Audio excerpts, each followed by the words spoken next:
Opening statement, and then we'll take questions. Nora, thank you. I want to thank you and the Western region of ANCA for bringing us together today. And I want to thank LA City Council President Paul Krekorian and Mr. Ocampo. We are honored by your presence today. Thank you for your extraordinary leadership. We are here today to stand in solidarity with Armenia, Artsakh, and those still in harm's way as we approach 60 days since Azerbaijan launched just the latest large-scale, unprovoked military attack, this time on Artsakh on September 19th. Azerbaijan's brutal attack resulted in dozens of people killed, hundreds wounded, and many more missing. Their goal could not be any more clear: the widespread removal and ethnic cleansing of Armenians living in Artsakh. But this wasn't their first unprovoked action. They have blockaded the small region, prevented food, medicine, and supplies from getting in and people getting out. They've cut off electricity and the internet and more. If this feels all too familiar to events in 1915, it is because it is. Armenians are still under attack today and at risk of facing another genocide as Azerbaijan forcibly drives them out of their ancestral home of Artsakh and continues to make incursions against Armenia itself.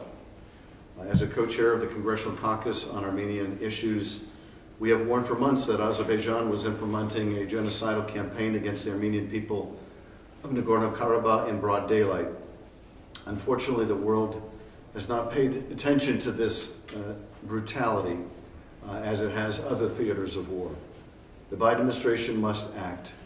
We have called personally, I have called personally members of the administration to plead with them to act and to warn of the consequences of inaction. Strong words are no longer enough. The United States must take concrete action, using all the tools at its disposal to press Azerbaijan to return to compliance with international law and order. We must cut off all foreign and military assistance to the dictator in Baku. We must personally sanction those in Azerbaijan and hold them accountable. We must press the United Nations to help ensure peace and prevent bloodshed. Only through concrete action and concerted pressure from the very top can we stop another genocide from occurring and protect innocent civilians who fled Artsakh, but also who live in Armenia. We cannot allow violence and crimes against humanity to go unanswered, whether they occurred 108 years ago or just in the last few years. Despite the trials the Armenian people have faced and continue to face, it has not broken their faith, determination, and will to survive, and we must stand with them. And I'm grateful to everyone here at the table for their unyielding leadership. I think we all are gravely concerned that the war in 2020, the ethnic cleansing of Artsakh, may be just the prelude to a broader war against Armenia. And we all feel a sense of urgency to speak and to act and to call on our administration to act to protect the people of Armenia and their right to self-determination. And I thank you and yield back to you. Thank you. Thank you, Congressman. Council President Krekorian. Thank you very much, Nora, and thank you all for being with us. I want to say first how grateful all Americans should be that we have a leader in Washington like Adam Schiff, somebody with the strength, the moral clarity, and the ability to be able to stand up for not only for the Armenian people in this circumstance, but for all of those who are in need and who are vulnerable and who are faced with the kind of threats that Armenia and the Armenian people of Artsakh are facing right now. This should be an easy choice for the United States. And for some reason, it has been portrayed as something complicated. It's not complicated.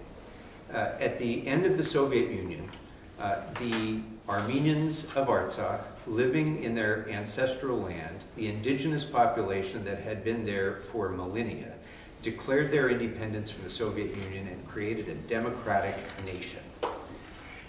At the same time, the Republic of Azerbaijan declared its independence in the exact same way from the Soviet Union.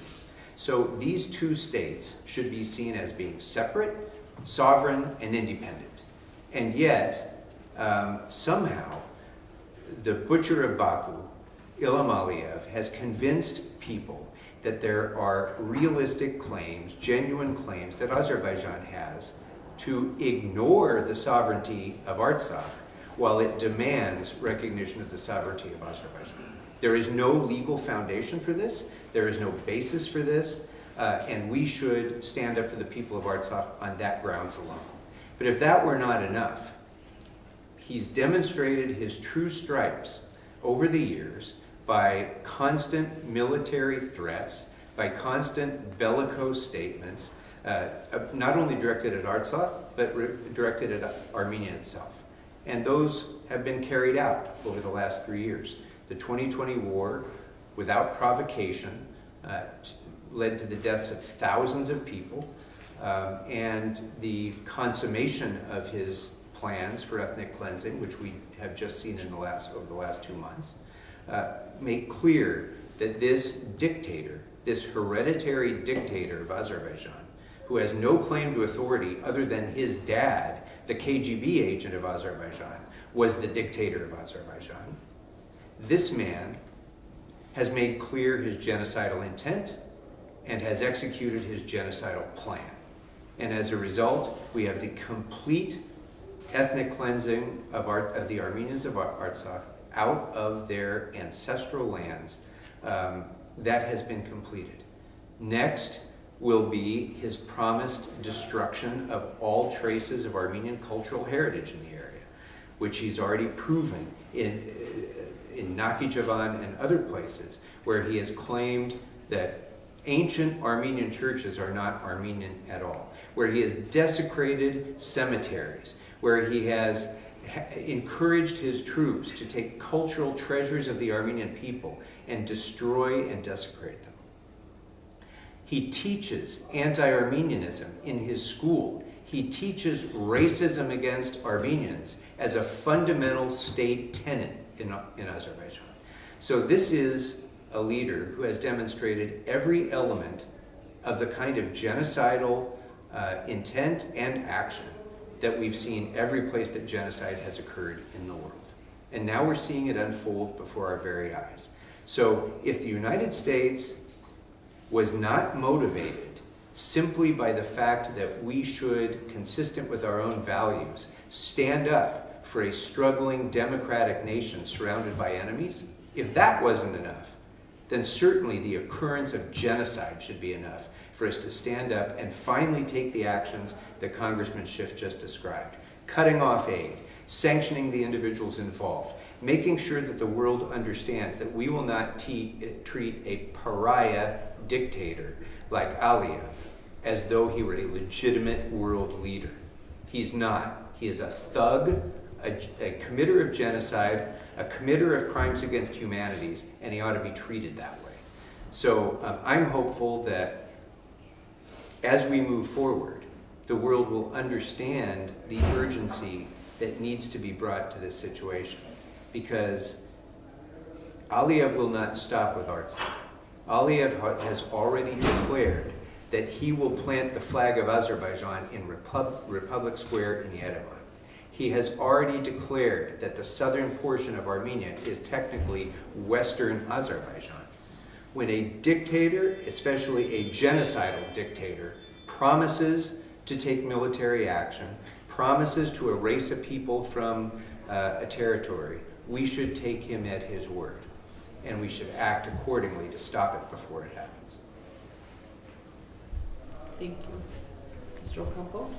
Thank you. Thank you.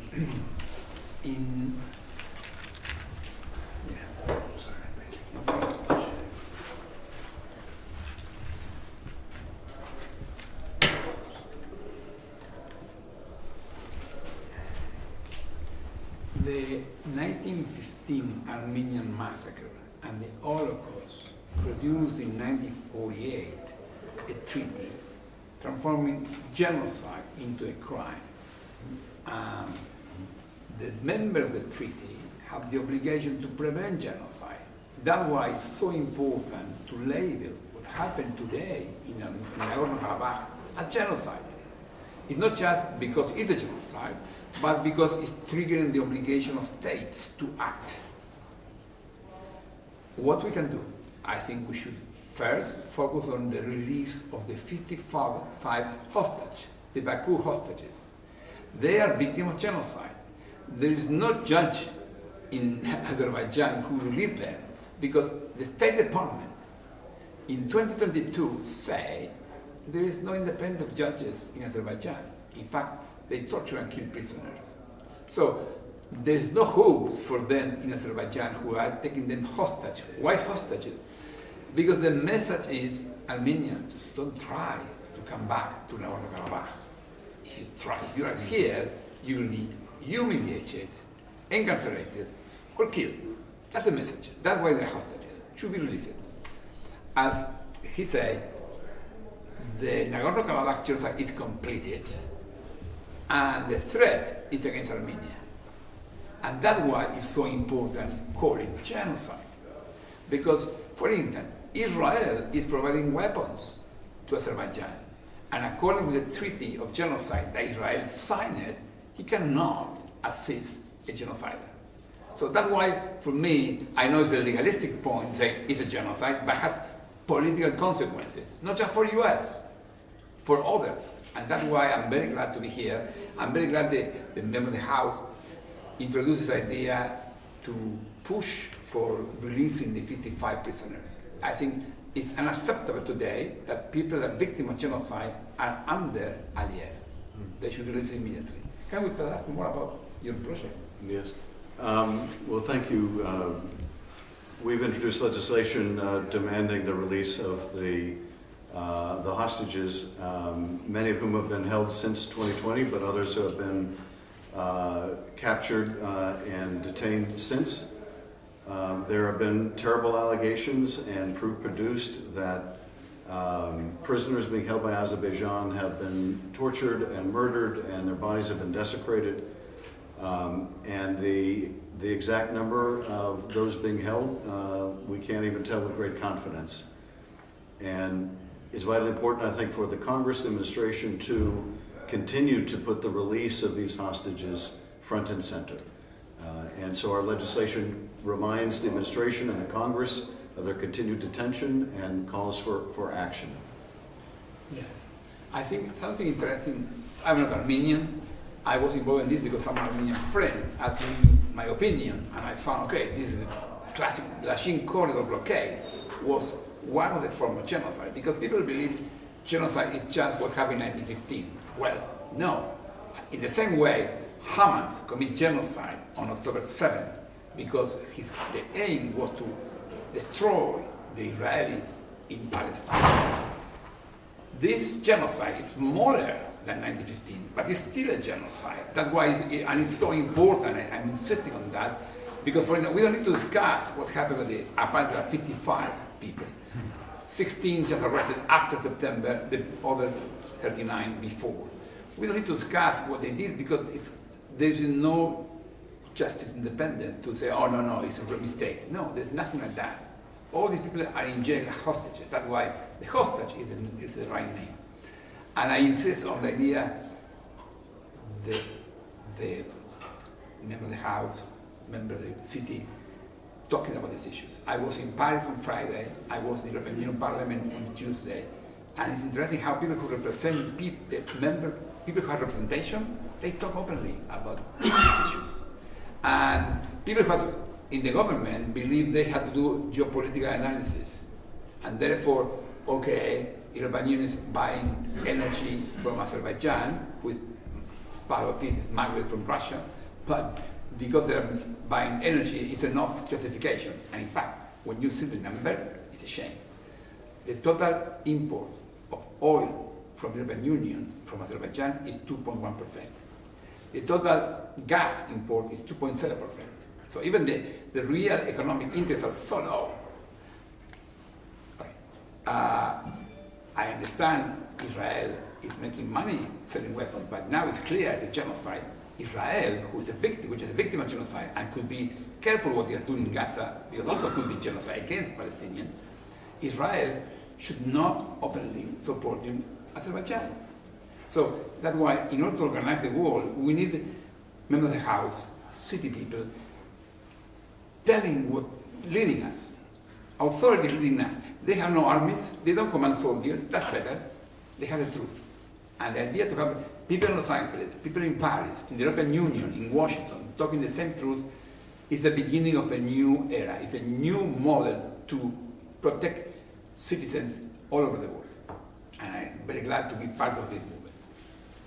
Just want to add one point about the issue of hostages and why Congressman Schiff's measure is so vitally important.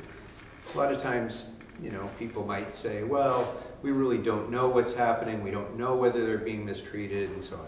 But we have history that demonstrates to us exactly what the intention of the Aliyev regime is. Not that many years ago, during a NATO-sponsored conference for peace, an Armenian military officer named Gurgen Margarian was brutally murdered by an Azerbaijani military officer named Ramil Safarov. And he chopped his head off in the middle of the night. He was arrested for murder in Hungary, where it took place, and Aliyev eventually convinced the Hungarian officials to release him with the promise that he would be incarcerated in Azerbaijan. The moment Ramil Safarov, the bloody terrorist axe murderer, stepped off the plane, he was welcomed with open arms by the so-called president of Azerbaijan, who promoted him, gave him his back pay that he hadn't received while he was incarcerated, and welcomed him as a national hero for chopping the head off of an Armenian military officer. So we know very well what the intentions are of the Aliyev regime towards people with names like mine. We know what his intention is. He teaches it to his children in schools so that they will grow up hating Armenians, wanting to murder them. That's what happens in Azerbaijan.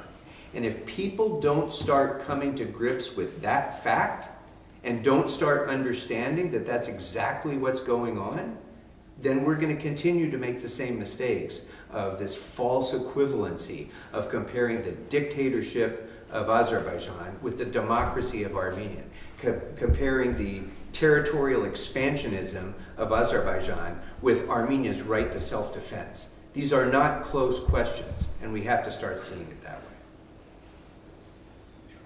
way. Yes, if there are any questions, please.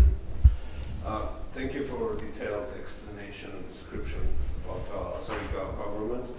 Congressman, you just said, like, you used also your personal contact to contact the State Department, Biden administration. It's very important for Armenian people to know why U.S. is not taking actions against Azerbaijan. As you told us, Mr. Ocampo and Mr. Krekorian told us Azerbaijan is a terrorist country, like the dictatorship. Aliyev is like corrupt, Azerbaijan is a corruption. Everyone knows that.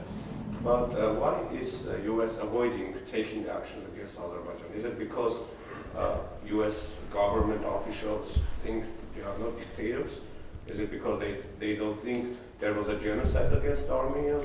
Or their lobby groups are more powerful than ours? Or what's going on? Or they have Turkish influence on their Biden administration? What's going on? Can you give us some insights and also the other guests, so if you have any information? Yes. What usually they answer? Why is U.S. holding,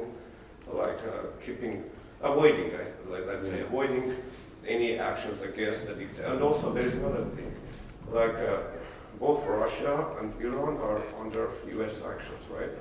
But Azerbaijan does business with both countries, buys and sells oil, gas, everything. Their companies do business, but Azerbaijan is just feeling great. So no action. I'd be happy to try to explain. Yeah. But I would caveat my explanation by saying that I don't agree with these rationalizations, explanations that I hear. But I will be happy to try to shed light.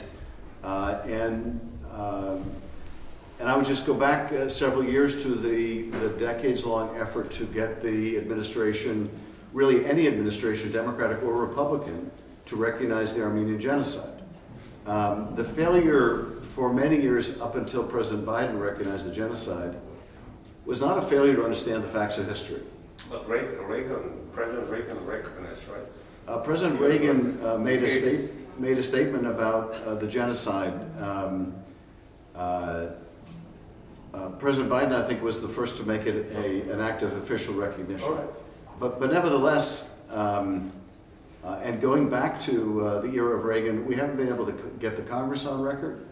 That was fairly recent. So, but why? Was it because successive presidents didn't understand the facts? No.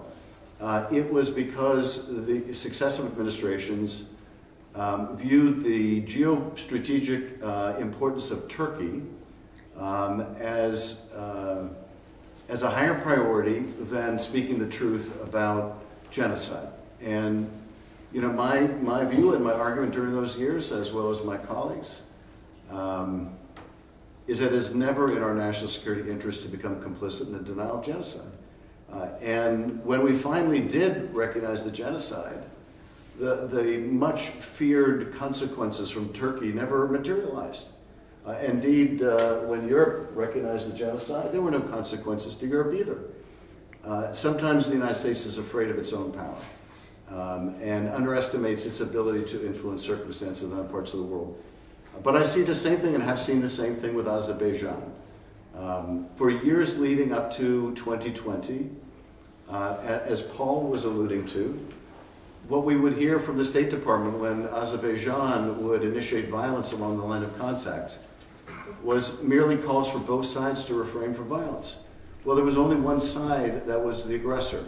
And when there's one side that's the aggressor and you call on both sides to refrain from violence, the aggressor knows they'll never be held accountable.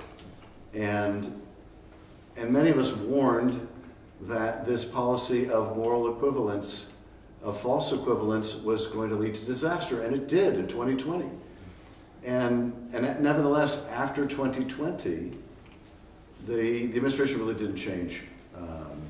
And even when Artsakh was being blockaded and people were being starved, I think Aliyev dangled a peace agreement with Armenia as a way of discouraging the United States from interceding to stop the blockade. And the argument I kept making with the administration is, doesn't matter what you say to Azerbaijan. If we continue sending money to Azerbaijan, that will be all they hear.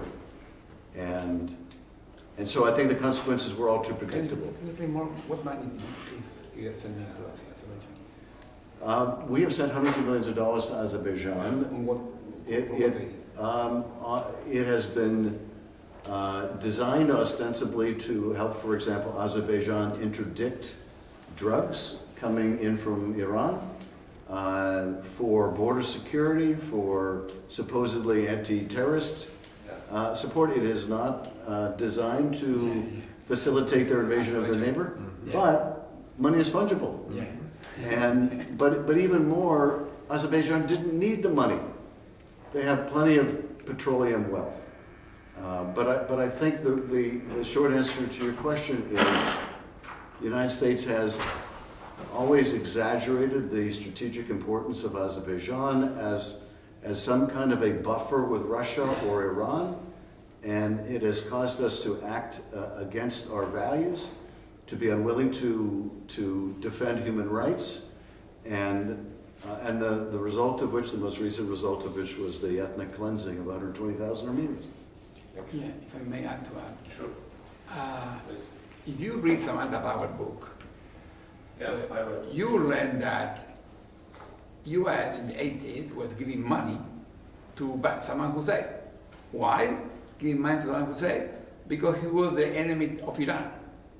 And when the Kurds genocide happened, and information was coming, what the State Department did was make double the contribution next year.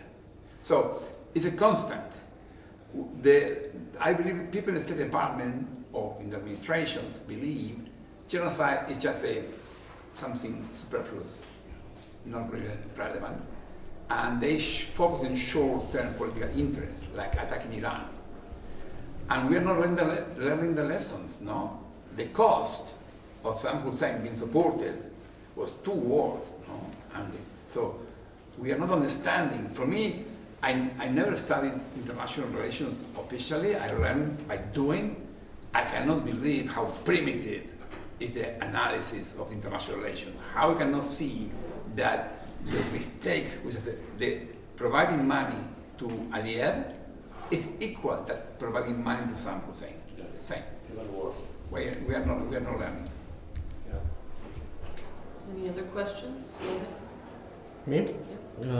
Thank you very much.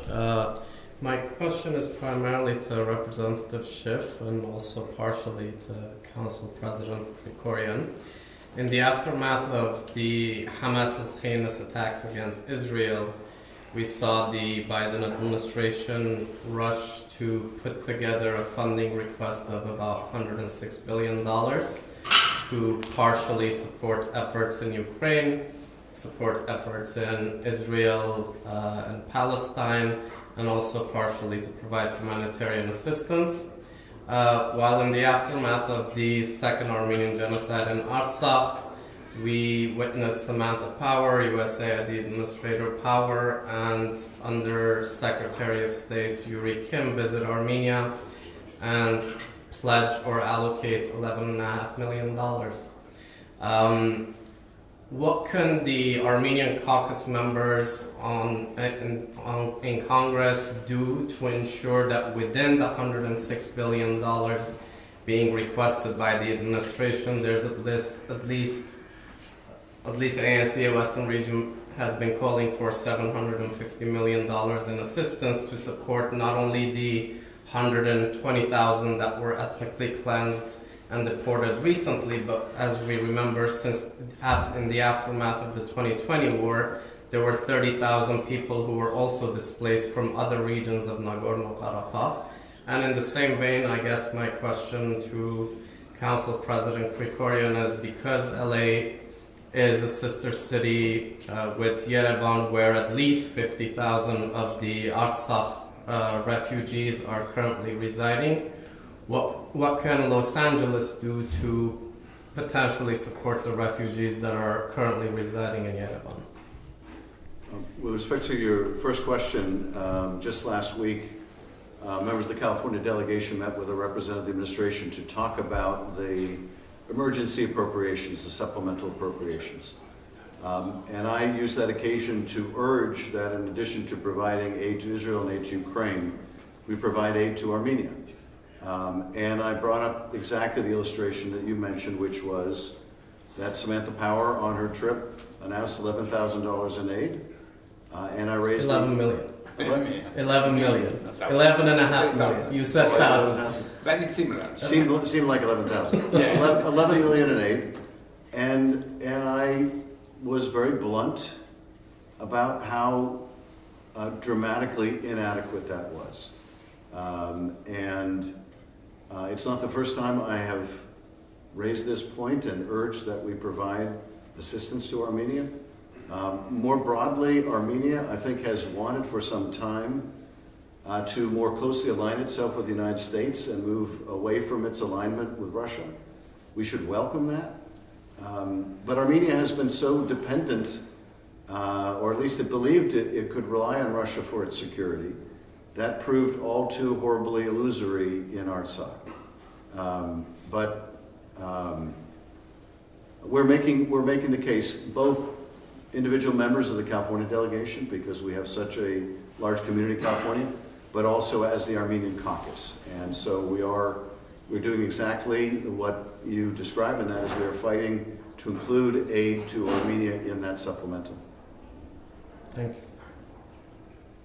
In terms of Los Angeles' role, we've obviously, over the course of many years, tried to provide the support that we can, technical support, exchanging professional training and other sorts of things with Yerevan and with Artsakh, because we also had, until the seizure by Azerbaijan, we had a friendship city relationship with Shushi as well in Artsakh. And so we've used that as a vehicle for private support. But the truth is that the sum total of everything that any city could do is a tiny fraction of a rounding error for what the federal government can do. And the need is so massive for 120,000 refugees that there's nothing realistic that the city could do that would be impactful in meeting the needs of 120,000 people. And I just to accentuate what Congressman Schiff has said, this is in the U.S. national interest. This is not, shouldn't be seen as charity. It shouldn't be seen as some sort of humanitarian aid because it's the right thing to do. We should look at this very cold-eyed and look at what is in the interests of the United States national foreign policy. And it is very much in our interests to make sure that we stand up for countries that shift to the West, that are moving away from Soviet Russian influence and moving towards the West, that are embracing democracy and a free economy. But instead what we're doing in this circumstance, we've done that with Ukraine, we do that elsewhere. We demand the integrity of international borders, and we stop thugs who try to invade countries that are choosing to pursue democracy. But we haven't done that here. And it mystifies me why the United States government has not seen how important this is to send the message to the rest of the world that if you move towards alliance with the United States and the West, we will support you. Instead, we're turning our backs on a country that's trying to become our friend. And it's shameful, and it's not only morally wrong, it is very much against the U.S. interests. If I may, I think you could do something else, because yes, true, the city has no armies, has no military foreign affairs, but city also is not thinking in geostrategic interests. And that's why for me, I was in Paris on Friday, the mayor of Paris committed. Now it's Los Angeles committed. Los Angeles and Paris can do an alliance and tell the truth. The truth is important because it's an enormous effort to deny genocide today. States are consistently denying in order to avoid the duty to prevent. So the cities can force states, guys, it's always a genocide. Why are you denying that? It's a genocide. So the voice is important here because the denial is the oil that allows a genocide. So breaking the denial is a key activity, and that's what cities could do. We haven't been shy about that and won't be in the future. So Thank you so much for that. We need the words. And I want to welcome Congressman Brad Sherman, who just arrived. Thank you. Thank you for coming, Congressman. If you could perhaps say a few words and then open it up for questions. An honor to be with my friend and future Senator, Adam Schiff, and the head of our city council, Krekorian. We should have recognized the independence of what was then the Republic of Nagorno-Karabakh, later Artsakh, just as we recognized the independence of Kosovo. In both cases, these were independent regions within republics that were then part of a confederation. In one case, the Soviet Union; in the other case, Yugoslavia, which was a confederation of 6 republics, similar to the Soviet Union. We didn't. We recognized Kosovo in part because we knew that its people could not live or continue to live under Serb domination. We have obviously learned that the people of Nagorno-Karabakh, of Artsakh, could not live under Azerbaijani rule. They have been ethnically cleansed. Today, we face the situation of Armenia being under possible attack by Azerbaijan. Unfortunately, America seems to be able to concentrate on only 1 or 2 things at a time. But with Ukraine, we have told the world that when an aggressor tries to seize territory and change the borders of a European country, that affects us. We are being called upon by our president to provide additional huge amounts of money to defend the borders of Ukraine. We need to act to defend the borders of Armenia, hopefully before the invasion. I was an advocate of arming Ukraine long before the first invasion in roughly 2014. And I'm an advocate of providing Armenia with the defense articles that it needs to prevent an invasion from Aliyev.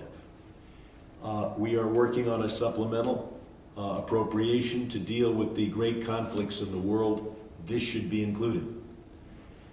What will be easier to include politically is the second part of this, and that is the humanitarian aid to allow Armenia, a very small country, to accommodate 120,000 ethnically cleansed refugees. So I look forward, along with Adam, to fighting to make sure that if we pass a supplemental dealing with the world's great problems, that we focus on this problem. And I look forward to working with the ANC on all of that as well. I'm Brad Sherman from America's best named city, Sherman Oaks. Thank you, Congressman. Any other questions? Okay, I think that wraps it up. Thank you very much.